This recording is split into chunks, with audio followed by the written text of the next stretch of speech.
Le prestige de l'Extrême-Orient, c'était le balcon de la France sur le Pacifique. C'était un pays relativement riche, des ressources en charbon, là ils font, enfin le charbon, des mines du Nord-Vietnam, le caoutchouc. C'est un pays, c'était un pays peuplé par une population assez importante de gens qu'on appelait Indochinois. On reconnaissait que c'était une vieille civilisation, même si elle était devenue décadente, et c'est pourquoi la France, généreuse, l'avait prise sous sa protection, de même que le Cambodge et le Laos. Et c'était un peu l'équivalent, en plus petit, des Indes pour les Anglais. Les Vietnamiens, ils avaient tout un tas de défauts, mais au moins ils étaient travailleurs. Alors que les Cambodgiens et les Laotiens, c'était des gens qui se laissaient vivre.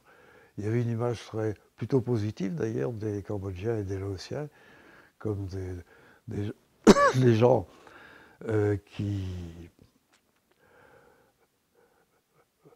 n'étaient pas tellement exploitables. Et puis de toute façon, il n'y avait pas des richesses particulières à exploiter, ni au Cambodge ni au Laos, sauf au Cambodge quelques plantations des plantations de caoutchouc, mais pour lesquelles on a fait venir des travailleurs du Vietnam du Nord, du Tonkin, comme on disait alors. Les Vietnamiens, ils avaient tous les défauts des colonisés, c'est-à-dire ils étaient menteurs, voleurs, fourbes, etc., etc. Ça pour la mentalité coloniale très répandue. Il n'y avait pas seulement des colonialistes complètement bornés à vivre en Indochine à la grande époque. Il y avait aussi quelques gens de très grande valeur. Mais bon, la colonisation, ça n'a pas été une partie de plaisir pour les colonisés. Et les colonisés avaient donc tous les défauts. Les Vietnamiens avaient tous les défauts des colonisés, sauf un, ils n'étaient pas fiers. Mais fourbes, cruels, etc. Enfin, bon, il y a toute une littérature qui aujourd'hui fait dresser les cheveux sur la tête. C'est absolument. Mais qu'on peut retrouver très facilement. Enfin, ceux qu'on a appelés les rapatriés d'Indochine, c'est des citoyens français, des gens qui avaient la citoyenneté française. Donc c'était des Eurasiens, des gens qu'on a appelés Eurasiens à une époque relativement tardive, mais du temps de la colonisation, on les appelait des métis.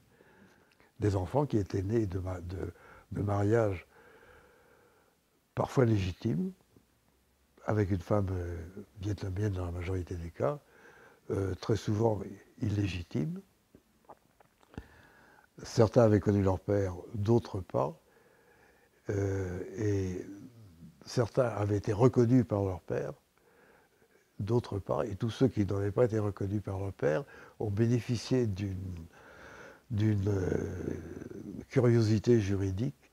Ils avaient la possibilité de se faire reconnaître français, d'acquérir la citoyenneté française par décret sous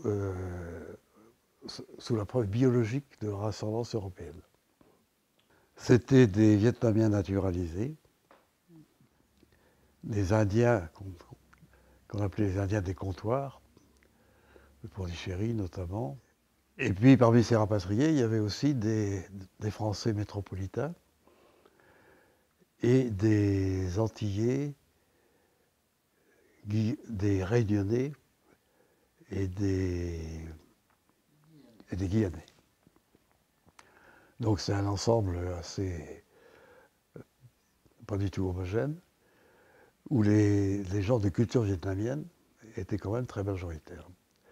Ceux qui habitaient au nord, à Hanoï, à Haiphong, etc., avaient dû quitter le nord-Vietnam au moment de la partition du Vietnam, après les accords de Genève, et ils s'étaient installés au sud, et ensuite le gouvernement du Sud-Vietnam les a mis dans